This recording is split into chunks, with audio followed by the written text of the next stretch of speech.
지금부터 성남시의회 윤창돈 의장님의 성남시장 출마 선언식을 시작하겠습니다. 네, 반갑습니다. 존경하는 성남 시민 여러분, 성남을 가장 잘 알아 뉴시티 성남을 위해 내일처럼 확실하게 일할 사람, 코로나 위기를 극복하고 성남시의 뉴시티 재도약을 위한 성남시장에 출마 예정인 윤창근입니다. 예, 제가 50년 동안 살고 있는 성남, 제가 16년 동안 생활정치를 하고 있는 성남에 대한 막중한 책임감을 느끼며 성남시의 발전과 민생 안정을 위해 이 자리에 서게 되었습니다. 코로나 전국을 타개했던 것처럼 중앙에 예속되지 않고 오롯이 성남의 발전과 성남 시민에게 이익이 된다면 누구와도 협력하겠습니다. 통합의 리더십을 발휘하여 작금의 위기를 극복하고 뉴시티 성남을 전국 최고의 도시로 만들겠습니다. 제가 예전이나 지금의 가슴에 품고 있는 곳은 바로 성남 시민입니다. 제가 처음에 학생운동을 시작한 이유도 바로 시민이었고, 제가 성남에서 노동운동을 시작한 이유도 바로 시민이었습니다. 제가 처음으로 성남에서 정치활동을 시작한 이유도 역시 시민이었으며, 제가 오늘 시장을 출마를 결심한 이유도 역시 성남 시민입니다. 생활정치, 행정, 지역을 잘 아는 사람, 토속 된장처럼 진한 맛 생활정치인 저와 함께 새로운 성남, 뉴시티의 성남을 함께 만들어 주십시오. 예, 공도 있고 사도 있습니다. 공적인 문제에 대해서는 제가 아까 기자회견문을 통해서 말씀드린 것처럼 대한민국의 최고의 복지도시 성남으로 이사 오고 싶다는 도시로 만들었다는 이재명 시장의 공이 있고요. 또 아시아 실리콘밸리로 출발을 해서 성남을 대한민국 최고의 최첨단 도시로 만들려고 했던 은수미 시장의 공이 있습니다. 그러나 한간에 대장동 문제나 성남 FC 문제, 그리고 최근에 은수미 시장의 그 송사의 문제, 이 문제에 대해서는 지금 수사기관에서 결론을 내리지 않고 있습니다만은 대장동 문제에 대해서는 이게 단순히 우리 지역만의 문제가 아니고 국회에서도 특별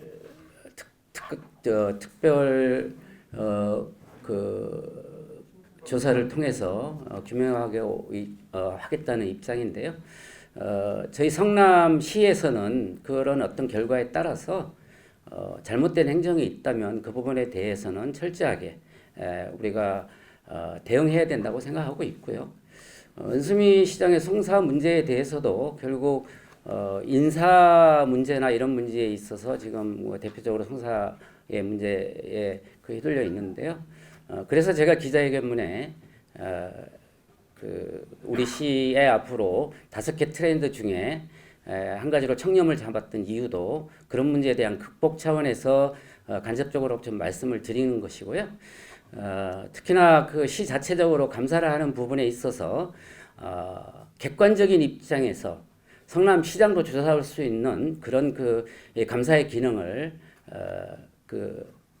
갖추겠다, 이렇게 제가 지금 표현한 것으로 그 문제에 대해서는 답변을 대신하도록 하겠습니다. 예, 저희가 대선에서 졌기 때문에 뭐 다소 어려움은 있겠습니다만은 대통령을 뽑는 중앙 정치와 풀뿌리 민주주의 생활 정치를 실현하는 문제는 엄연히 다른 문제이고, 우리 시민들의 가장 가까운 곳에서 우리를 대변할 일꾼을 뽑는 선거이기 때문에 저는 대통령 선거에 영향을 그렇게 크게 받지 않을 것이라는 확신이 있고요.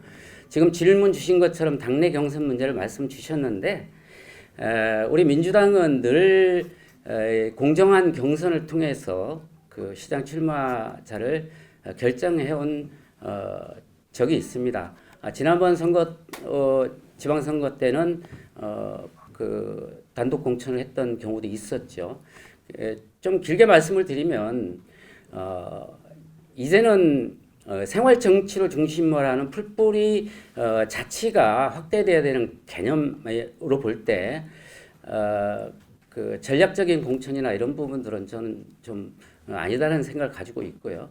지역에서 훈련되고 지역에서 공부하고 지역 사정을 잘 아는 풀뿌리 민주주의가 실질적으로 정착돼서 이 자치분권이 강화돼야 된다 이렇게 생각을 합니다. 경선 과정에 대해서는 뭐 그런 과정이 온다면 뭐 당연히 선의의 경쟁을 해야 될 것이라고 보고요. 뭐 그것이 과열이라고 생각하지는 않습니다. 다만 과거처럼 그 중앙에 있는 정치인들을 일방적으로 지역에 내려보내는 것은 더 이상 지역 발전에 도움이 되지 않을 것이다. 그 문제에 대해서는 확실한 생각을 가지고 있습니다. 한마디로 그 답을 원하신다면 지역을 제일 잘 아는 사람, 그리고 지역의 시민들과 가장 밀접하게 소통해 온 사람, 그리고 작은 일이든 큰 일이든 약속하면 지킨 사람, 이렇게 그냥 한마디로 표현을 드리겠습니다. 그 정부에서 지금 준비를 하고 있는 게 있죠. 그 대통령 당선자도 얘기를 했고 우리 쪽 후보도 얘기를 했는데 그 대통령 선거가 끝나면은 이 손실보상 50조를 준비하겠다고 하지 않았습니까?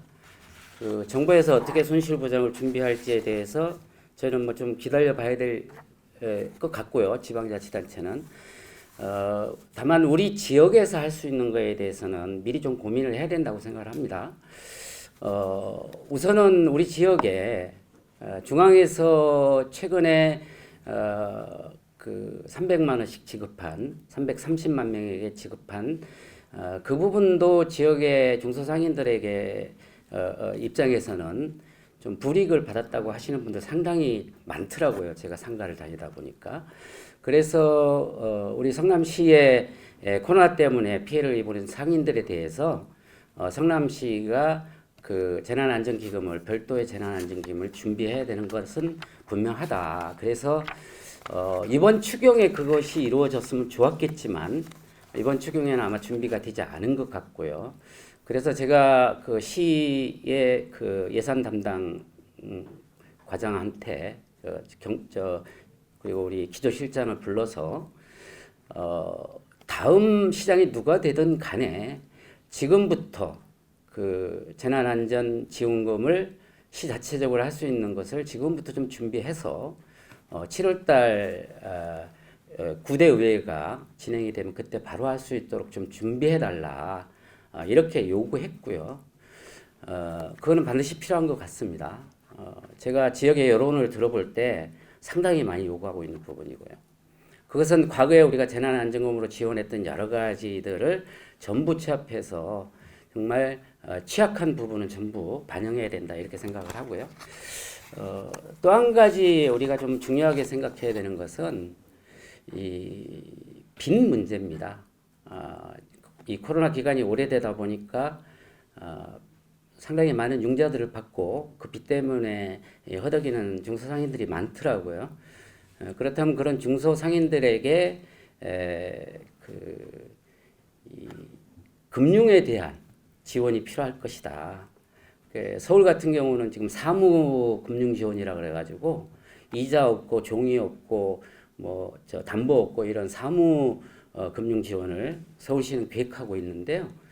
성남시도 충분히 그럴 수 있는 능력이 있는 곳이기 때문에 특히 이 금융 지원에 대한 준비는 반드시 해야 되겠다 이런 생각을 갖고 있습니다. 나머지 문제는 그 정부에서 지금 50조 준비해서 하겠다는 것과 연계해서 해야 될 문제인 것 같습니다. 그 이번 대선 결과에 나타난 그 신고도심 간의 표 차이에 의한 신고도심 갈등 이렇게 분석을 하는 건 좀 저는 좀 아닌 거라고 생각을 합니다. 신도심이라고 표현되는 분당 생활권은 결국 이번 대선에 그 지금 당선자를 선택한 이유는 부동산과 연계된 세금 문제 아니었습니까? 그런 중앙정부 차원의 문제 때문에이지 성남은 신고도심 간의 어떤 불균형이 많이 회복되고 있다 이렇게 생각을 합니다. 본도심 같은 경우 지금 재개발이 한 절반 정도 추진되고 있지 않습니까? 뭐 2030 계획에 의해 가지고 조만간 본도심이 거의 재개발이 이루어질 텐데 얼마 지나지 않으면 아마 현재 원도심이 그 신도심이 되고 30년 된 분당이